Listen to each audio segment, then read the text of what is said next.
it get straight cold. Shit, it's just business, we pull up and take souls. Gorillas in 8 mode. LA County will teach you that predator play mode. Really from up in the house, really thumpers in the couch, really say what I'm about. Ay, off the block, I made a whole onion.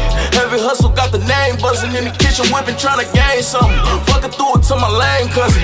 Bitch, you know I got a chain coming. Nigga know I got a chain coming. Pussy talking, know he got a fade coming. Pull up on me with the same thuggin'. I run it up with my bitch, she gon' get crackin' with me and don't say nothing. I can't be wasting my time, I'ma do it for if it don't make nothing. Gotta keep my phone on my hip, cause I chase a bag, I know they won't take from me. What? I know they Shit, it get straight cold. Shit, it's just business, we pull up and take souls. Gorillas in 8 mode. LA County will teach you that predator play mode. Rip from up in the house.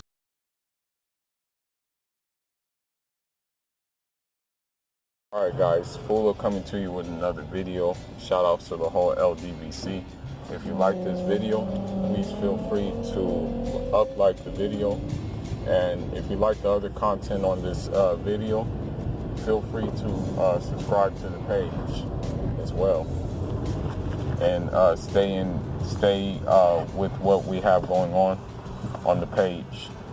Now, I was going to talk about this like when all the smoke cleared and all the dust settled, and I'm just going to talk about two situations that we have, or actually 3 situations, you know, three real life situations that we have.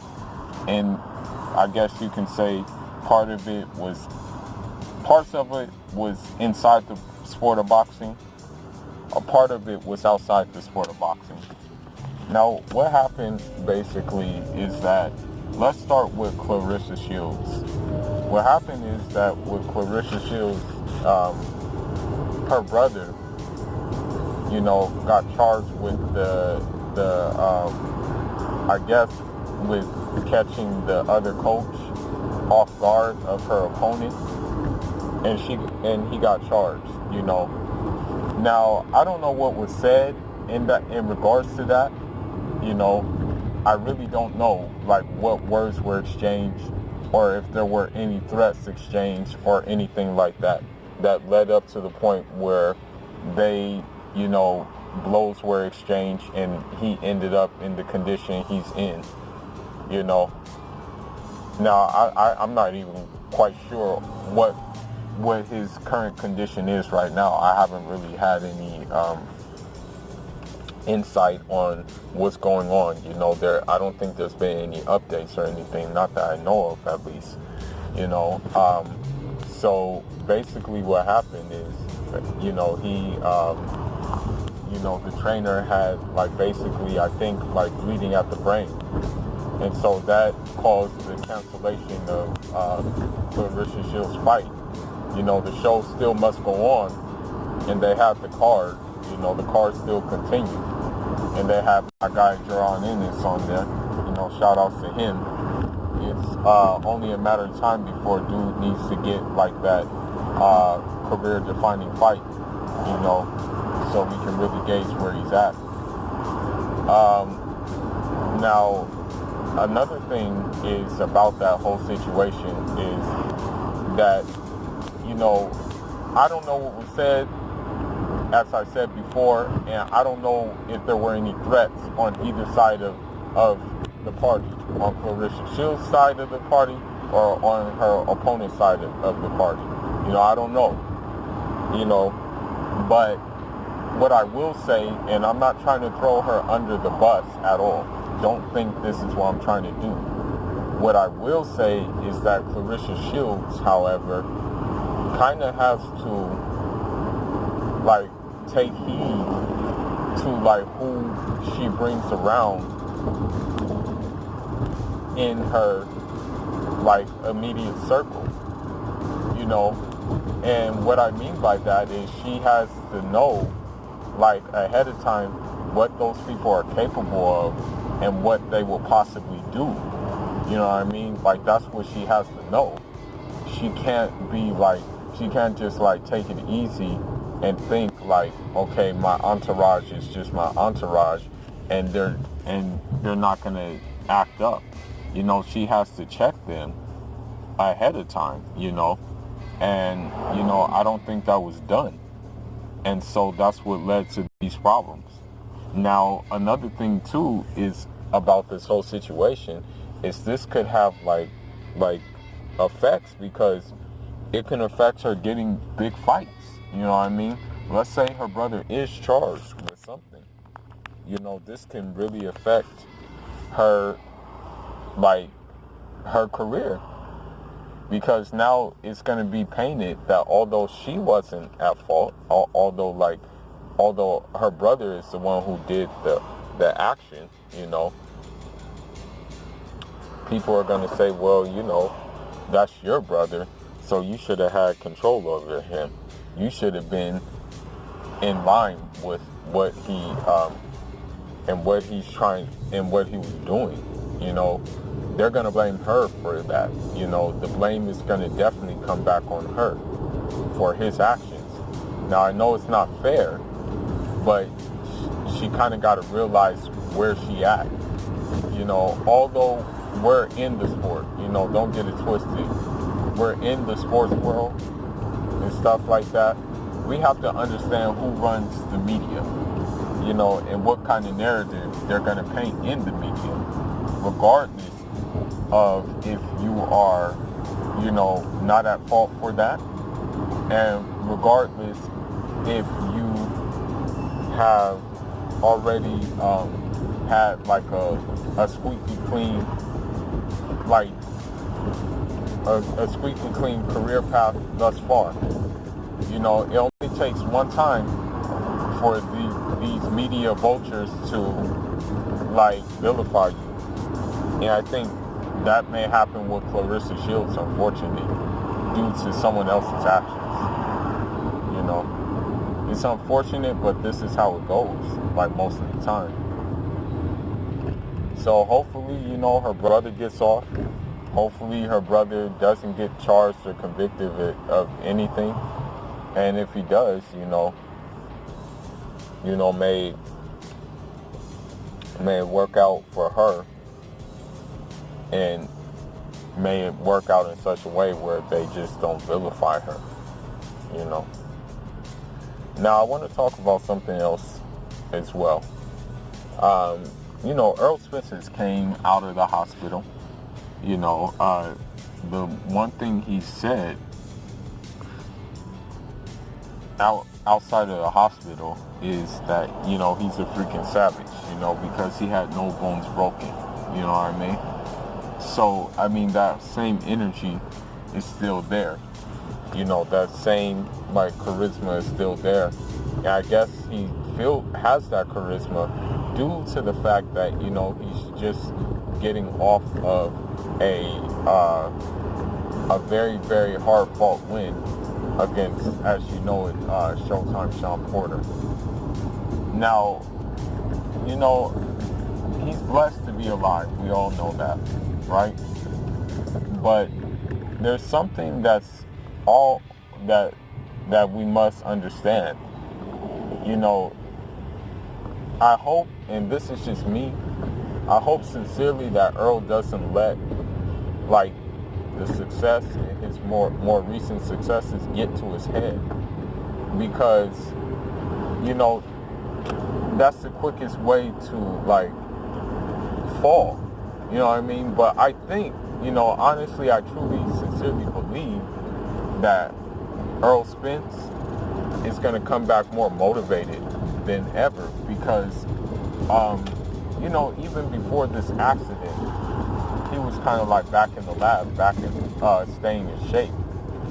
I think he learned a lot from the Sean Porter fight, and that's all you can ask for a fighter to do, is just learn, even if they win the fight.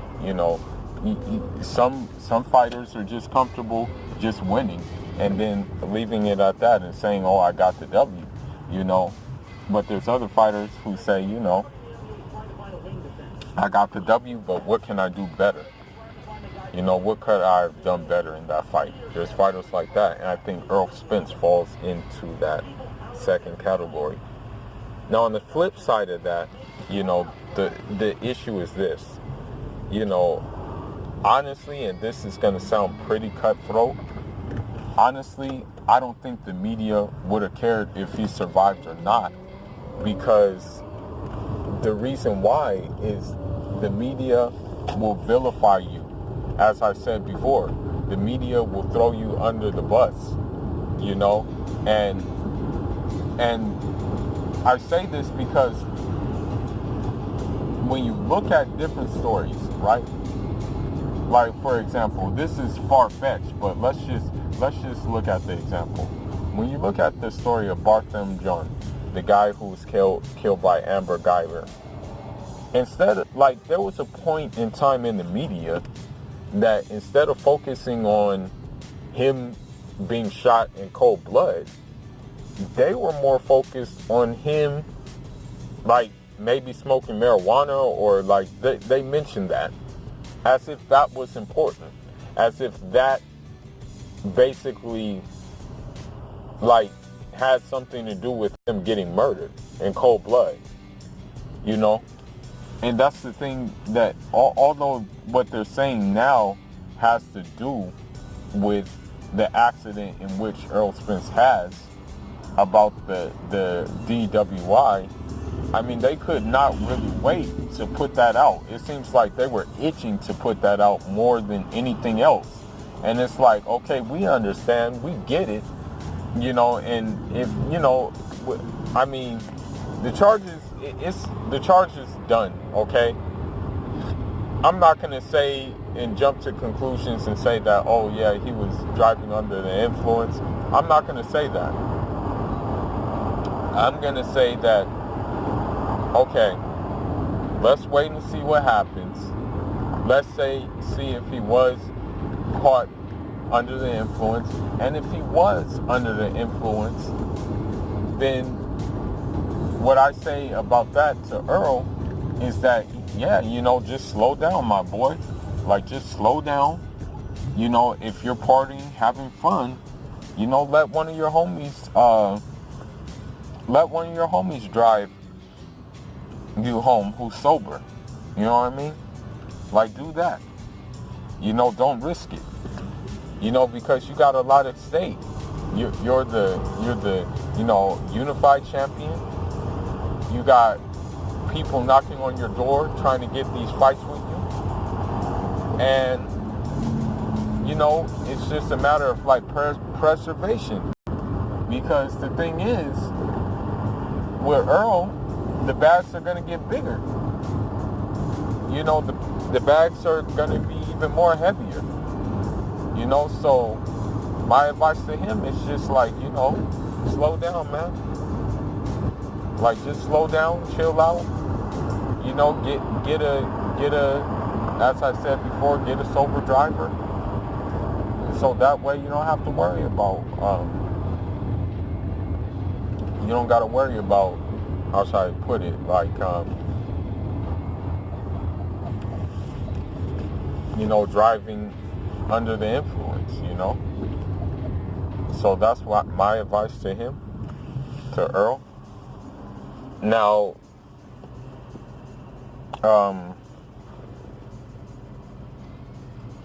we lost another boxer, you know what I mean? We lost another boxer to injuries sustained in the ring, you know. And all I got to say about that is that, you know, with boxing, when you have a fight, and I know this sounds crazy, but when you actually box, you have to sign the death waiver, okay? That's just what it is. This is a high-risk sport, okay? The stakes are very high in this sport. And the way it is that you basically, it's kind of like life or death. It's life or death, you know. Anything can happen in that ring. Anything. You know.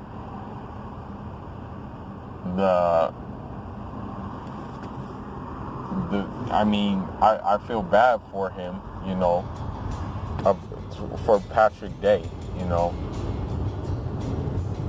But at the same time, you know, what I will say is his trainer, it's always the trainer's responsibility to look and read what the fighter is doing, read how the fighter is responding, and things like that. If the fighter is not responding in such a way where you can say, okay, I can still let my guy continue or something like that, then it's your job to stop it. You know, you can't wait for a referee to stop it sometimes.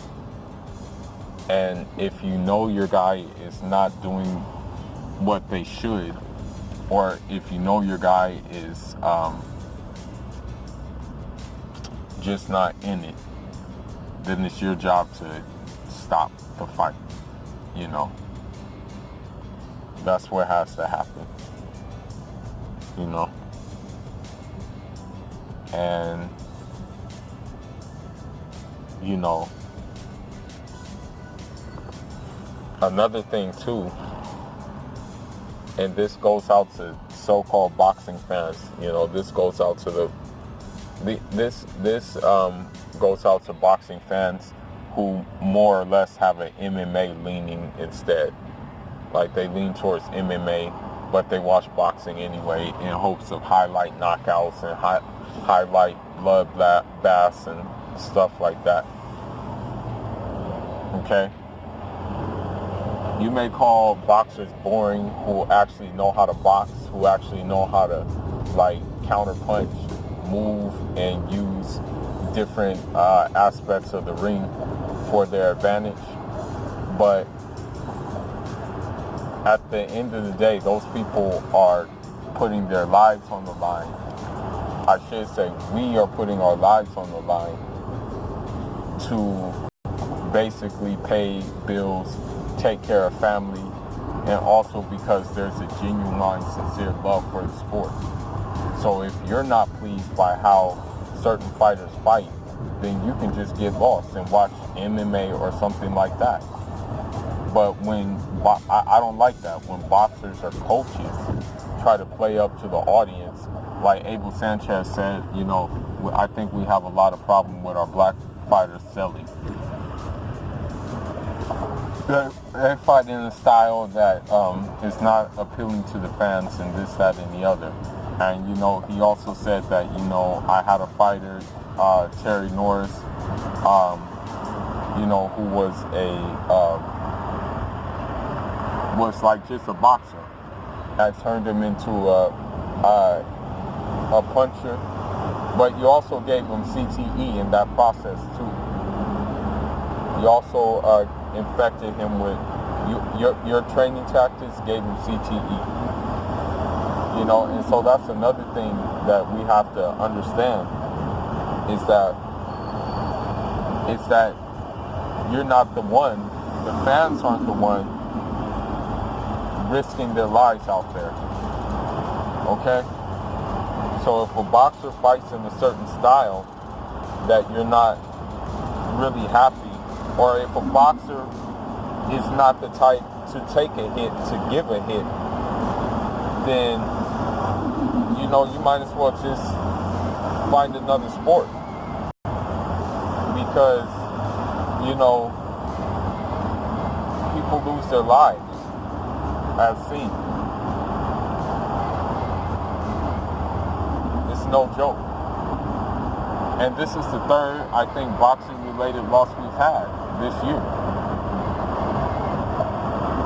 So, with that being said, trainers have a big responsibility, and also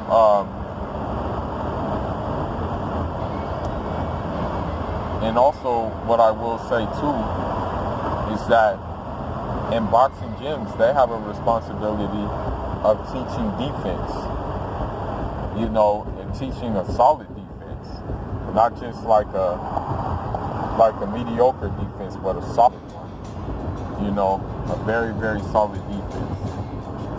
Because if not, more, I'm sorry to say it, but more of this is going to occur, you know. And we don't need this in the sport, because the sport is already corrupted already, you know. So, you know, prayers to him and his family, Patrick Day. And that's all I got for now on this matter. And I'm just going to close this video up to say stay tuned. We have some good things coming along. You know, it probably is going to be December when I cover another fight. So I'll keep you tapped into that. And best believe Fuller will be there with the backstage access and everything like that. And we're just going to make it do what it do. But anyhow, leave your thoughts, leave your comments about these topics. Let's discuss them. Fuller signing out. Njada.